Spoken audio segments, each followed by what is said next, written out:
ಇನ್ನು ಸಚಿವ ಸ್ಥಾನ ಮಿಸ್ ಆಗಿರೋದಕ್ಕೆ ತನ್ವೀರ್ ಸೇಠ್ ಅವರಿಗೆ ಬೇಸರ ಇದ್ದೇ ಇದೆ. ಆ ಮುನಿಸು ಇನ್ನೂ ತಣ್ಣಗಾಗಿಲ್ಲ. ಅದರ ಮುಂದುವರೆದ ಭಾಗ ಅನ್ನೋ ರೀತಿಯಾಗಿ ಬೆಂಬಲಿಗರು ಪ್ರತಿಭಟನೆ ಮಾಡ್ತಾ ಇದ್ದಾರೆ. ಮೈಸೂರಿನಲ್ಲಿ ಇದು ತೀವ್ರ ಸ್ವರೂಪ ಪಡೆದುಕೊಳ್ತಾ ಇದೆ. ತನ್ವೀರ್ ಅವರಿಗೆ ಸಚಿವ ಸ್ಥಾನವನ್ನ ನೀಡಬೇಕು ಅಂತ ಆಗ್ರಹಿಸಿ ನಡೀತಾ ಇರುವಂತ ಪ್ರತಿಭಟನೆ. ಮಣಿಪಾಲ್ ಆಸ್ಪತ್ರೆ ಜಂಕ್ಷನ್ ನಲ್ಲಿ ಬೃಹತ್ ಪ್ರತಿಭಟನೆ ನಡೀತಾ ಇದೆ. ಆಸ್ಪತ್ರೆ ಜಂಕ್ಷನ್ ನಲ್ಲಿ ಸಾವಿರಾರು ಜನ ಸೇರಿದ್ದಾರೆ, ಪ್ರತಿಭಟಿಸ್ತಾ ಇದ್ದಾರೆ. ತನ್ವೀರ್ ಸೇಠ್ ಪರ ಬೆಂಬಲಿಗರು ಶಕ್ತಿ ಪ್ರದರ್ಶನ ಮಾಡ್ತಾ ಇದ್ದಾರೆ. ಯಾವಾಗ ಸಚಿವ ಸ್ಥಾನ ಮಿಸ್ ಆಗಿದೆ ಅಂತ ಗೊತ್ತಾಯಿತು ಅವಾಗಿಂದೂ ಕೂಡ ಅವರ ಅಭಿಮಾನಿಗಳು, ಅವರ ಬೆಂಬಲಿಗರು ಇದೇ ರೀತಿ ಆಕ್ರೋಶವನ್ನ ವ್ಯಕ್ತಪಡಿಸ್ತಾ ಇದ್ದಾರೆ. ಅನ್ಯಾಯ ಆಗಿದೆ, ಕೊಡ್ಲೇಬೇಕಿತ್ತು ಸಚಿವ ಸ್ಥಾನವನ್ನ ಅಂತ, ಇನ್ಯಾರು ಕೊಡ್ತೀರಾ ಅಂತ ಪ್ರಶ್ನೆ ಮಾಡ್ತಾ ಇದ್ರು. ಇವತ್ತು ಪ್ರತಿಭಟನೆಯ ರೂಪ ಪಡೆದುಕೊಳ್ತಾ ಇದೆ. ಸಚಿವ ಸ್ಥಾನ ಕೈ ತಪ್ಪಿದ್ದನ್ನ ಆಗ್ರಹಿಸಿ ಪ್ರತಿಭಟನೆ ಮಾಡ್ತಾ ಇದ್ದಾರೆ. ನೀವು ಗಮನಿಸ್ತಾ ಇರುವಂತಹ ದೃಶ್ಯ ಮಣಿಪಾಲ್ ಆಸ್ಪತ್ರೆ ಜಂಕ್ಷನ್ ಅಲ್ಲಿ ನಡೆದಿರುವಂತಹ ಪ್ರತಿಭಟನೆಯ ದೃಶ್ಯ ಇದು.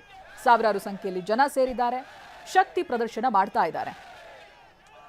ತನ್ವೀರ್ ಸೇಠ್ ಬೆಂಬಲಿಗರು ಅವರಿಗೆ ಸಚಿವ ಸ್ಥಾನ ಕೊಡ್ಲೇಬೇಕು ಅಂತ ಆಗ್ರಹಿಸಿ ಪ್ರತಿಭಟನೆ ಮಾಡ್ತಾ ಇದ್ದಾರೆ. ಪೊಲೀಸರು ಆ ಗುಂಪನ್ನ ಚದುರಿಸುವಂತಹ ಪ್ರಯತ್ನಗಳನ್ನ ಮಾಡ್ತಿದ್ದಾರೆ.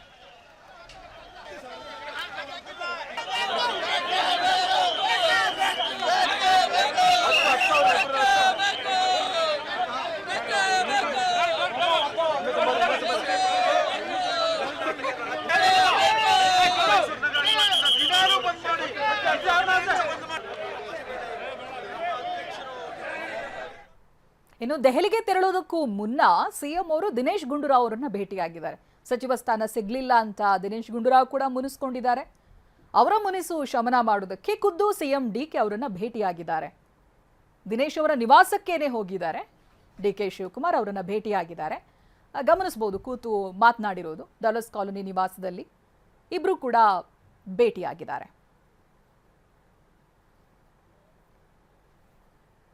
ದಿನೇಶ್ ಗುಂಡೂರಾವ್ ಅವರ ಜೊತೆಗೆ ಸಿಎಂ ಡಿಕೆ ಚರ್ಚೆ ಮಾಡಿರೋದು, ಜೊತೆಗೆ ಪ್ರಿಯಾಂಕ್ ಖರ್ಗೆ ಅವರು ಕೂಡ ಇದ್ದಾರೆ. ಇದಾದ ನಂತರ ದಿನೇಶ್ ಗುಂಡೂರಾವ್ ಅವರು ಮಾತನಾಡಿದ್ದಾರೆ. ಬನ್ನಿ ನೋಡೋಣ.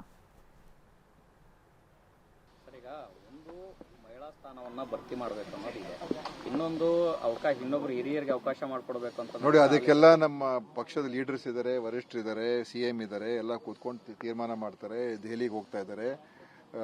ಇದು ಅಧಿವೇಶನ 13ನೇ ತಾರೀಕು ಪ್ರಾರಂಭ ಆಗ್ತಾ ಇರೋದ್ರಿಂದ ಇದು ಎಲ್ಲದಕ್ಕೂ ಕೂಡ ಇತಿಶ್ರೀ ಆಡಲೇಬೇಕಾಗ್ತದೆ ಮತ್ತು ಪೋರ್ಟ್ಫೋಲಿಯೋಗಳು ಕೂಡ ಹಂಚಿಕೆ ಆಗಲೇಬೇಕಾಗ್ತದೆ. ಈಗಾಗಲೇ ತಡ ಆಗಿದೆ, ಇನ್ನು ತಡ ಆಗಬಾರ್ದು. ಅದು ಶೀಘ್ರದಲ್ಲೇ ಆಗತ್ತೆ ಅಂತ ನನ್ನ ವಿಶ್ವಾಸ ಇದೆ. ಇಲ್ಲ, ಮನವರಿಕೆ ಮಾಡುವಂಥದ್ದು ಏನಿಲ್ಲ. ಎಲ್ಲ ನನಗೂ ಎಲ್ಲ ವಿಷಯಗಳು ಗೊತ್ತಿದೆ, ಅವ್ರಿಗೂ ಎಲ್ಲ ವಿಷಯಗಳು ಗೊತ್ತಿದೆ. ಬಂದು ಮಾತನಾಡ್ಕೊಂಡು ಹೋಗಿದ್ದಾರೆ. ಮತ್ತು ನಾವೆಲ್ಲ ಪಕ್ಷದ ನಿಷ್ಠಾವಂತರು ತಾನೆ. ಪಕ್ಷದಲ್ಲಿ ಎಲ್ಲ ನಾವು ಇಷ್ಟು ವರ್ಷ ಕೆಲಸ ಮಾಡ್ಕೊಂಡು ಬಂದಿದ್ದೀವಿ. ಅದರಿಂದ ಆ ವಿಚಾರದಲ್ಲಿ ಕೆಲವು ಸೌಜನ್ಯದ ಒಂದು ಡಿಸ್ಕಷನ್ ಹೊರತು ಬೇರೆ ಏನಿಲ್ಲ.